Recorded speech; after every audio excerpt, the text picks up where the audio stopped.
Hi there and welcome back to my channel. My name is Georgia. This is video number 7 of my vertical sleeve gastrectomy weight loss journey. Today is day 10 of the liquid diet, the pre-op liquid diet. I have to be on the liquid diet for 21 days or 3 weeks. In this video, I want to talk about the halfway point and how I've made it so far. Any kind of tips that maybe will be helpful for you that I found helped me for the first 10 days. I want to mention that I have not cheated. I have not tried anything else, even though I was tempted.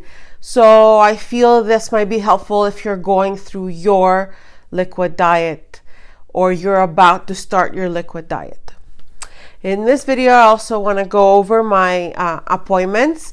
When I visit the hospital, they always gave me a schedule of the appointments that would come up. So upcoming appointments. And I want to go over those so you have an idea of what you go through in order to get a surgery date, basically. So the weight started, I went to a weight loss clinic. They saw that with just regular dieting, keeping up a regular a food diary and schedule, I was a good candidate for bariatric surgery. I had a good idea of nutrition and having a balanced meal. And they thought, yes, maybe you will be able to make it through bariatric surgery better than just being on a diet for on your own for 2 years till you lose the weight. The first appointment was May of 2018. It was May 18th because that was the day I also quit smoking. So May 18th of 2018, I quit smoking right after my initial appointment, which was in a group setting. And they go over the bariatric surgery program, what you're required to do in order to make it through the program and get a surgery date. They give you an envelope with all the information and what they go over that day, and then they give you your appointments. Because I was a smoker, I had to quit smoking, and even though my second appointment would have been for June that year, they asked me to quit smoking, go have blood tests to make sure I'm smoke free for at least 3 months, and then they gave me my next appointments. So my next appointment was pushed to late September. Even though in one of my previous videos I say that it's late August, I was mistaken. It was actually late September. It was September 27th, and it was with the social worker. In that appointment, they want to make sure that you have a good, stable environment so you can get through the surgery and through the appointments and through the program. The work, you're not gonna be affected by your work. You're gonna be able to make your appointments. You're gonna be able to take time off. Your family is on board. They check your family status. They check if your spouse or your better half or your kids or whoever is in your life at the moment is supportive and are going to be able to be there for you moving on. They also want to make sure you are able to afford having surgery, considering that, yes, it's covered by the healthcare system here in Canada, but there are some other costs that pile up. For example, the Optifast, the liquid diet that I'm on right now, and I have to drink Optifast 4 times a day for 21 days. It's not covered by the healthcare system. You have to buy it. Of course, if you were to buy food for that amount of time, it's the same thing, but it's an expense, especially if you have a family and they eat regular food. That means they have to buy groceries for them and then that extra bit for you. Also, the vitamins, any kind of medication you might have to be on after the surgery, they want to make sure you're going to be able to afford it. That was the social work appointment. They also got to go a little bit into your history, like if you're an addict, if they think Basically, cutting your food addiction will bring up another addiction, because that's also something you need to consider. The next appointment was October 1st, and it was a nutrition class. So it was a group setting, and they went over basic nutrition facts. So looking at a label on a product that you're buying, looking for the calories, the fat content, the carbohydrate content, the sugar content, and the protein content. They want to make sure you're making smart choices and smart buys. You're not buying, for example, the cheapest thing that might be not necessarily true every time, but let's say something that's very similar, bread. One brand might have more sugar and less fiber, or more carbohydrates and less fiber, whereas another brand might have a certain amount of carbohydrates, but most of them are fiber. So you need to make smart choices. Another thing is with protein. You have to make sure, especially after the surgery, whatever you're consuming is high in protein, lower in fat, and even lower in sugar. So they need you to start recognizing how to read the labels. And they go over what you're going to be eating, how you need to be preparing, what you should be eating before, what are you going to be eating after. The fact that you have to separate your liquids from your food. You can't have water with your food. You have to have water half an hour before, half an hour later. The portions of food you're going to be consuming after the surgery, how you can prepare for surgery, chew your food a lot of times.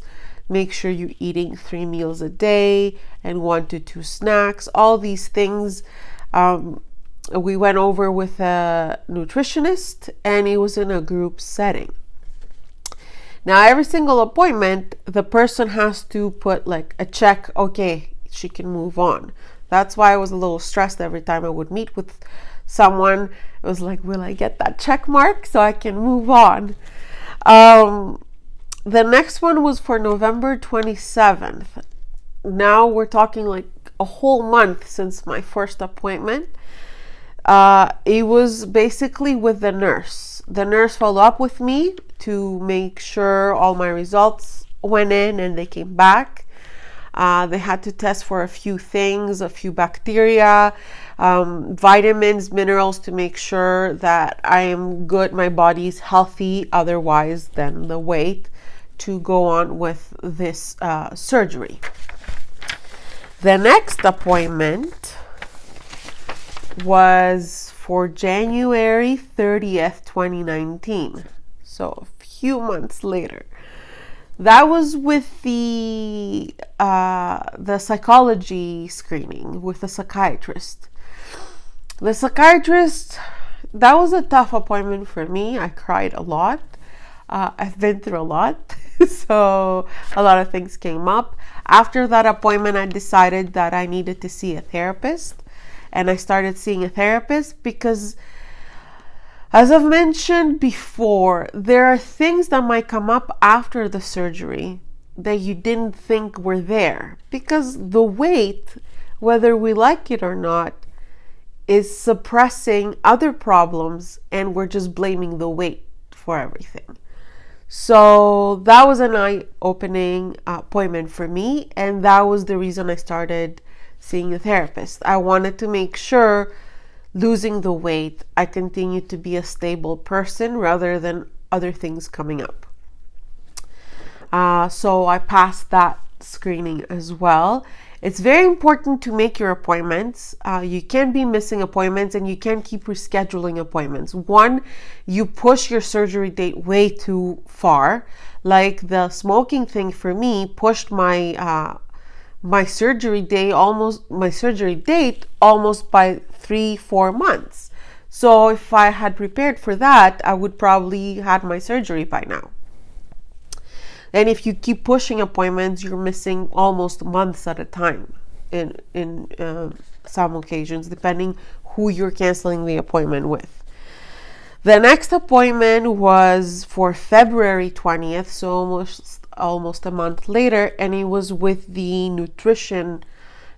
a nutritionist. So this is the first time in the program that I'm meeting with a nutritionist one-on-one, because I've already met with nutritionist in the initial appointment in May of 2018, and then in the second nutrition class, which was, sorry, I missed the date, in October. So this was the first one-on-one. For that appointment, I had to prepare a 3-day food diary to present to her so I can show her how I have improved. I downloaded an app on my phone where I basically documented everything I consumed. She was okay with what I was consuming. She thought I was making smart choices, and I had a good idea about nutrition and what was good for me and what was bad for me. She gave me the okay to keep going. She did request for me to lose some more weight and be a little bit more careful. Maybe I wasn't as much careful after. But I fluctuated around the same weight. Like I've mentioned before, I was between 280 to 288. I went a little higher right before my liquid diet because I ate some bad stuff, but I don't regret I ate it. I'll go over that when I talk about my first half of the liquid diet. So I went up to 294, but I'm okay. Now I'm lower than what I was. I could have lost even more weight if I was like in the 1500 calorie range throughout the entire process. But I wasn't. The maximum I was going up though was like 2000 to 2500.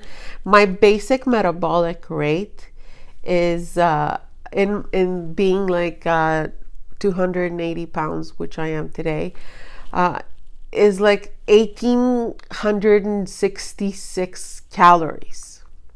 So what that means is that if I do nothing all day, I just sit on a couch and watch TV, or maybe if I like my basic needs, like, you know, you walk like a little bit around, is 1861 or 66 calories.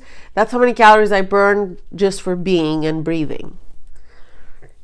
If I eat anything over 1500 calories, I gain weight. That's because I have a hormonal imbalance. They also found another hormone that I have very high, and that is prolactin. I know I'm jumping subjects. Let me finish with this, and then I go into the prolactin discovery. So I met with a nutritionist in February of 2019. And my next appointment was with a surgeon. That was scheduled for June 28th, 2019. So almost 6 months later, I was able to meet with a surgeon. That's a pretty long time. At that point, I thought, no, maybe now that I met with a surgeon, like they tell me, okay, you start Slim Time, or OptiFast like they used to call it. Now it's called Slim Time, and you come in for the surgery. No, I was mistaken. My surgery is scheduled for December 6th. So basically 6 months from the last pre-op appointment till I meet the surgeon on June 28th, and then another 6 months almost for December 6th, which is my surgery date. Now, before my surgery date, I had to meet with the anesthesiologist, a nurse, and a pharmacist, which was November 22nd, which was also marked the first week of the liquid diet. So these are a few appointments that you have to make in order to get a surgery day. They also have support groups that you can go to. I haven't attended any yet. I didn't feel the need, although the last few days I'm thinking maybe it's a good idea, because there are a few things that are going through my head that might be helpful if I talk to people that are going through the same process. I'm going to talk about those too. Now, the prolactin that I was talking about. They found high levels of prolactin. Prolactin is a hormone that's made in the pituitary part of your brain, and it's a gland there that produces it. Sorry if I'm if I said it wrong, I think it's a pituitary, yes. It's a pituitary gland that produces this hormone. It's produced for women that are pregnant and are breastfeeding, and it helps the female body produce milk. That hormone on top of that also is like a natural contraceptive in a way, because your body doesn't want to get pregnant while you're supporting another life, which is a child you just gave birth to. I've never been pregnant, and I'm not pregnant because they also tested for that. That hormone also, though, sends signals to your fat cells to hold on to some fat because, hey, we're breastfeeding, we need the energy, so hold on to your energy. On top of the other hormonal imbalances and a slight hypothyroidism, Georgia, as me, I have to consume less than 1,500 calories in order to lose weight. So another person at my weight could consume 1,800 calories and lose weight, can even consume 2,000 calories and lose weight if they move around a little bit during the day, like they work out and whatever. No, I have to consume less, hence the surgery. So I have to lose weight to fix my hormones. To lose the weight, my hormones are basically an obstacle. At this point, I feel surgery is the only solution. It's been tough. Honestly, the last few years, I keep gaining extreme amount of weights in a very short period of time without necessarily changing my diet extremely. So I don't change my diet so I can gain 30 pounds in 3 months. Maybe I should have gained 5 pounds in 3 months according to what I was eating. But no, I gained 30. Or I would lose like 10 and then I would gain 20. It's also been tough when you're at this weight to start working out the way I used to work out. It's hard. You feel tired. Then I started being low on iron. My hormones became worse and worse. And now the solution to everything was lose the weight. Lose the weight and everything will be fixed. The issue I'm having now is that I'm putting myself through this so I can fix my hormones and possibly have a baby. All those hormones are also making my body not welcoming to conceive, on top of the weight, because the weight is also not welcoming to conceive. And where am I getting with this? If I'm putting my body through all this stress and I'm going through surgery, removing part of my body organs, so I fix this and possibly have a baby, and then I can't, it will be devastating. So this is one of the dark thoughts I've been having. Dark, pessimistic. It's exciting that I'm losing this weight. My mind is set that I'm going through the surgery. The liquid diet is going well. I haven't cheated. I'm keeping up with it. I'm trying my best. This is the hardest I've ever tried in terms of dieting. Yes, I've been anorexic where I've lost 100 pounds in a year, but that was not in a healthy way. I was just not eating and I gained the weight back. I don't want to be like that again. I don't want to be depressed and anorexic in order to lose weight. I feel surgery is a healthier way in a sense, because at least I'm going to be watching that I'm and taking enough protein. At least I'm going to be eating something rather than just starving and not eating for days at a time. Yes, I'm going to be starving, but not to that extent. I'm just worried that I'm going to go through this and everything else not going to be fixed, and then they're going to find anything. They're going to find something else that was actually wrong with me. And that was something else that was making me put on the weight and they could have fixed that, and I could have dieted like a normal person and lost the weight. Why am I saying all these things? Oh gosh, this is going to be another lengthy video. I'm sorry. The reason why I'm saying all this is because when you're overweight and you go to the doctor with a problem, sometimes you're brushed under the rug because they're going to say, lose the weight. You have a hormonal imbalance, lose the weight. The hormonal imbalance is not helping me lose the weight though. So I don't know. I'm stuck in a pickle and my only solution is the surgery. I'm just worried that I will lose the weight. I'll go back to the doctor and they're going to be like, oh yeah, you know what was wrong with you all along? It was this. I hope not. Although the last year I've been I insist on doing more tests.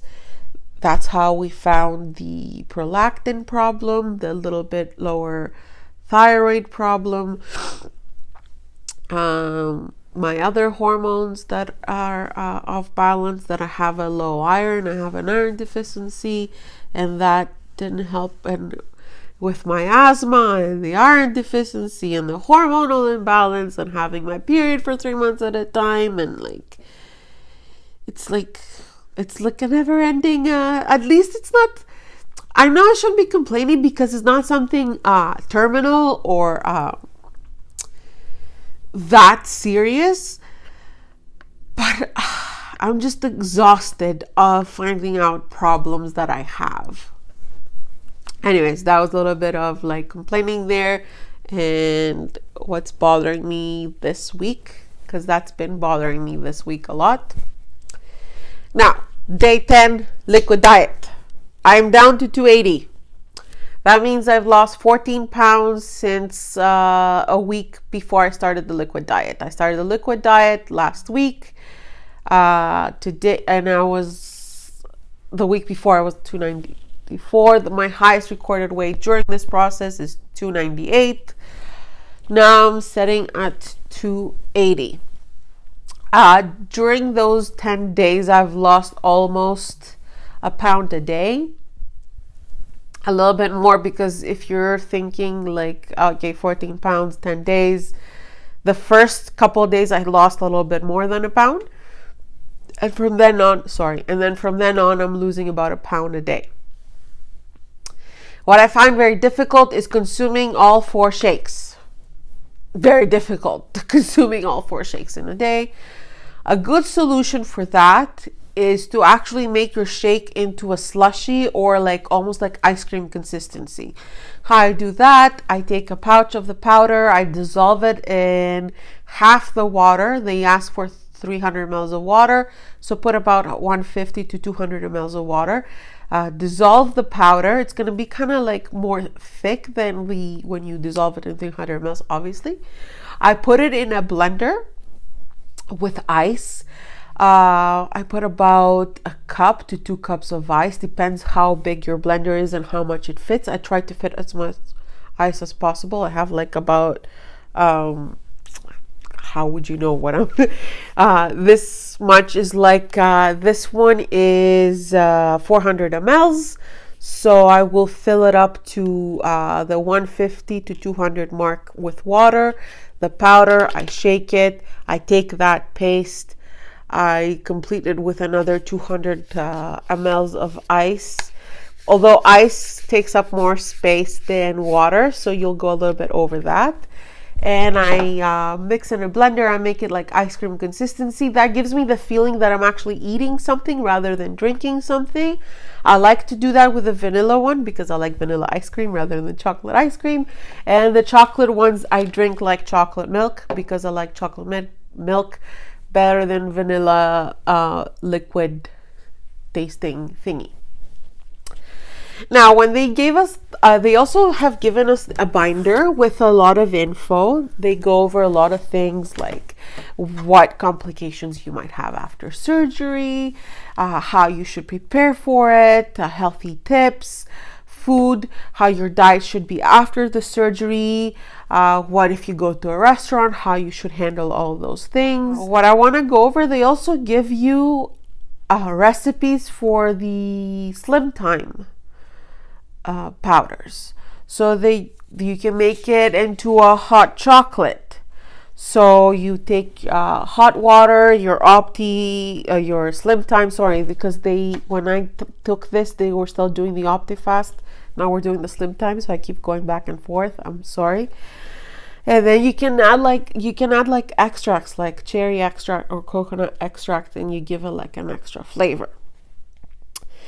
They give you the other one they have here. It's called Black Forest Chocolate Pudding. That sounds appetizing. I know, but if you're eating sweets all day, it's very, very hard. So you take the water, your OptiFast rum extract, sugar-free cherry, Kool-Aid powder, artificial sweetener. You blend it till smooth and you let it sit. And you kind of like, it feels like a cherry Black Forest thing. Great, right? They also they do what I did. You take crushed ice and you blend it, and you can add like banana extract and make it like a banana ice cream type situation, things like that. I'm not big on extracts. Like I cannot handle artificial flavor stuff. Like my palate, I'm not saying it's too refined or anything, no, but like I don't like it. I never liked like artificial flavored, like Kool-Aid, things like that. I was never big on that. The other thing is I'm not big on sweets, so I'm just tired of this. I think they should like instead of having 4 of these a day, maybe they should consider having like 3 of these a day, and then one of them should be like I don't know, skinless, boneless chicken breast, like 4 ounces of chicken breast with cucumber. Or like fat-free, sugar-free cottage cheese and celery. Or like a boiled egg and, I don't know, cucumber again. All of those are very low in calorie. They still keep you into ketosis. Again, I'm not a doctor. I'm not a dietitian. I'm just saying I'm tired of chocolate and vanilla and stupid Jello. Jello is also artificially flavored. I'm tired of putting artificial flavors in my mouth. Yeah. So day 10, I haven't cheated. I don't think I'm going to cheat. I'm very in control. It's been hard because twice already I've prepared lunch for my husband and I haven't even licked a finger. Like if I touch, let's say his cottage cheese, I touch it, and sometimes when I prepare a meal, oh, look, my finger or whatever, and then I'll wash it. No, I just wash my hands right away. I don't touch, I don't do anything. Sense of smell has been on hyper mode the last few days. So if they cook in the house, if I cut cucumber, it smells heavenly, I want to eat it. I haven't even cheated with cucumber. That's how determined I am to do this. Just if anyone's watching and they do the liquid dye thing, and especially if someone's on it for 3 weeks, consider the first 2 weeks substituting one of the protein powder thingies with a healthy chewable food type situation. Like I said, I don't know, broiled chicken or broiled salmon or fish. 4 ounces of fish plus cucumber, it's way less calories than this. This is 230 calories. I understand being on a liquid diet the last week because you need your stomach to kind of clean out. But 3 weeks, man, it's a lot. It's a lot. And I've seen other videos and I've seen other people that are going through the pre-op diet where they need to go through ketosis and make their shrink their liver and make sure they have less fat. they don't go through a liquid diet the entire time. I don't know. So maybe that's something they need to consider in the Toronto, Ontario bariatric surgery program thing, if they want. Other than that, my spirits are okay. Like I said, the whole prolactin thing has thrown me off. I'm having some second thoughts in terms of I'm going through surgery to lose the weight, and maybe there's something else that's not helping me lose weight. Nevertheless, I'm continuing with this diet. I'll go through with the surgery. Hopefully, if I shed 100 pounds, these hormones will be at bay and I will finally be 100% healthy and I will feel better. This wraps up this video. I'm sorry it's a lengthy one again. I wanted to make them smaller, but it's okay. If you want to find out what happens, subscribe to my channel. If you want to find out more about me of the previous days, go to my channel and watch my previous videos. I will record another video obviously before I finish with the liquid diet. Let's see how it goes. Thank you for watching, and I'll see you next time.